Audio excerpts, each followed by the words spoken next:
So, Assembly Member Prince, did you have a supplementary? Thank you. Very kind of you, Chair. Good morning, panel. As we know, TfL bus contracts run on a very basic principle that time is money. And the only way that a contractor can really make profit is by running those public buses in London to meet those timelines.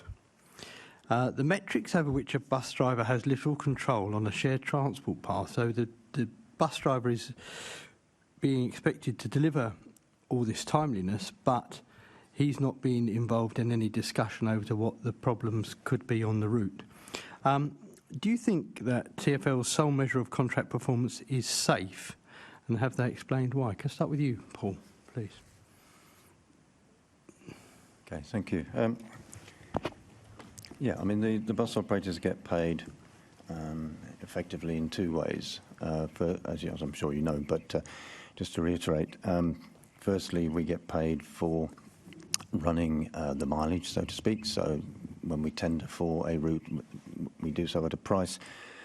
When and if we win that contract, as we run it, we get paid. And if we run all of the mileage, we get paid the agreed price. If we lose some of the mileage through our own fault, so we don't have enough staff or we have mechanical problems or something like that, then there are deductions made from the amount that we get paid. So that's a direct relationship between how successful we are at providing the mileage that we're being contracted to run and what we actually do. The other thing that we get paid for, and you may be referring to, is there is an incentive stroke penalty scheme which is called QUICS. It stands for Quality Incentive Contracts. Now, these are relatively small amounts of money compared to the main contract price, but they can represent quite big. They can represent a big proportion of the difference between a route being successful financially or not. And that measures something called average waiting time, which is intended to be a key measure for customers. So how long are they waiting, basically, compared to how long they should wait? And there's a very complicated formula for measuring that, and it's a very complicated mechanism all round, so I won't go into it. But what we've seen is a change from, on average, operators, I'm not just talking about Stagecoach here, but on average operators in London receiving incentive payments for good performance. That's has turned around, and it's frequently the case that penalties are now payable as a result of reduced performance, as a result of the sorts of things that we're talking about: reduced bus speeds, roadworks, capacity problems, etc., etc. And clearly we as operators work very hard to improve that, and we're doing all sorts of things. I'll give you one example. We're actually, AI is the thing of the moment, isn't it? And we're actually, in our company, we're trialling an AI system that helps us with our service control decisions. We have a whole team of people working on that anyway, but we've now got technology to assist with that. So that's for us to do, and we work very hard at that. But of course, one of the reasons I'm here today is to talk about things that are not so easy for us to control. Now, just to pick up on 2 points that you were asking about, we do involve our colleagues, our drivers and others in looking at and thinking about the problems on a route, because you're quite right, there's a lot of technology available these days to tell us how a route is performing to the second, literally, and it's very easy compared to before to process that information, but there's still no substitute for hearing from the people who actually drive the things on it all, every day. And so we do get input from individuals. We have, in Stagecoach, we have some people called route champions who liaise directly with management about their route, as well as, of course, the regular liaison with trade union representatives. So we do certainly try and take account of what drivers say and the sorts of issues that Kevin was talking about. And secondly, we work very hard to make sure, there are 20-mile-an-hour limits on pretty much the whole network, but chance would be a fine thing to get to 20 miles an hour on a lot of the routes a lot of the time. So we are also, alongside all that work on punctuality and speed and so on, we are measured very closely, as I think the committee are aware, on lots and lots of other things, including lots and lots of safety measures, and we take those extremely seriously. And the fact that there's no financial incentive associated with that in the way that there is with bus punctuality, it makes a difference. We treat it extremely seriously, and we work extremely hard on every aspect of it. I'd be very happy to come and talk about that at any point. I don't know if that answers your question, Assembly Member. It's an answer, thank you. Michael, do you want to comment on that?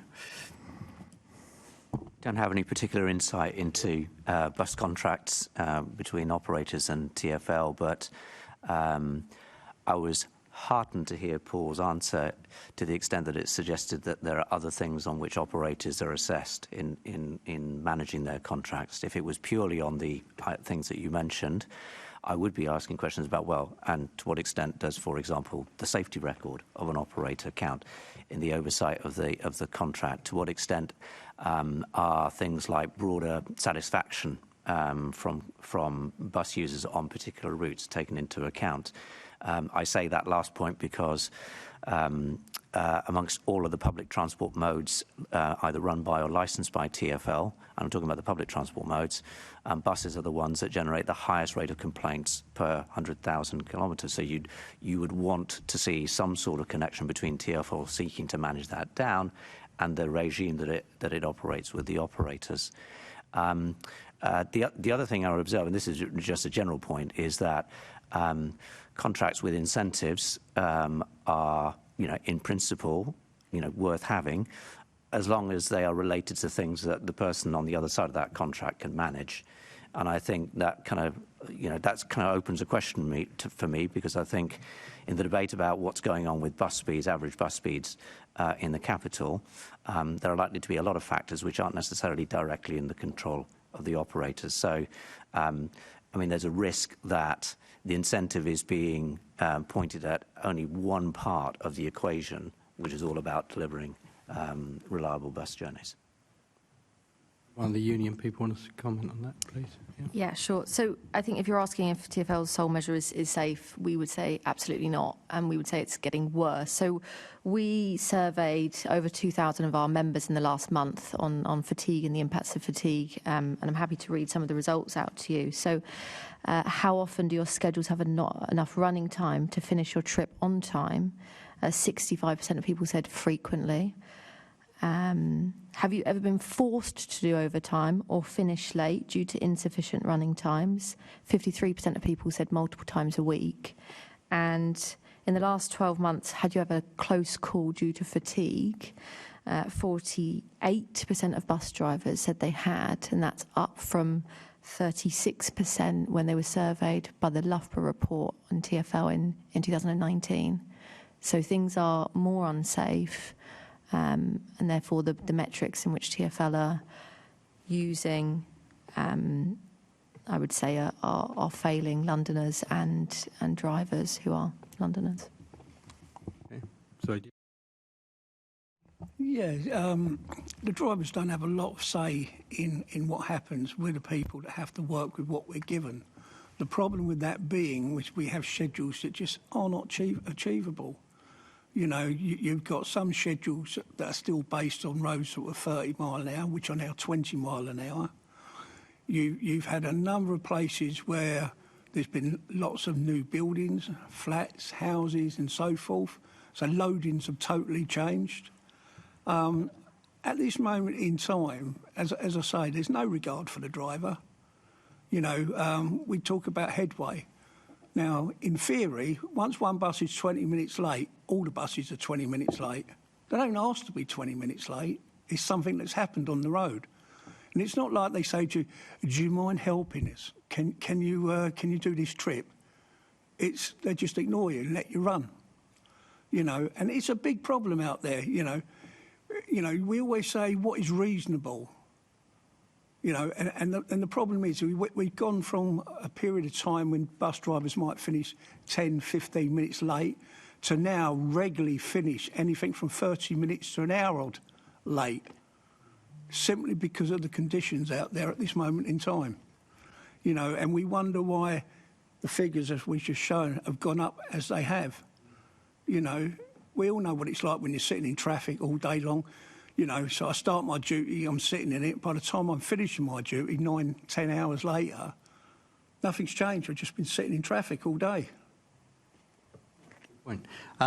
So back to you, Paul, if I can. Assembly Member Prince, yeah. I know this, and thank you very much for your evidence, and this is really, but we can't talk about absolutely everything to do with buses. We only have 2 hours, and so we do need to keep focused on journey times. So although that is really interesting information, we can't just ask on every single subject on buses. I was just going to ask about the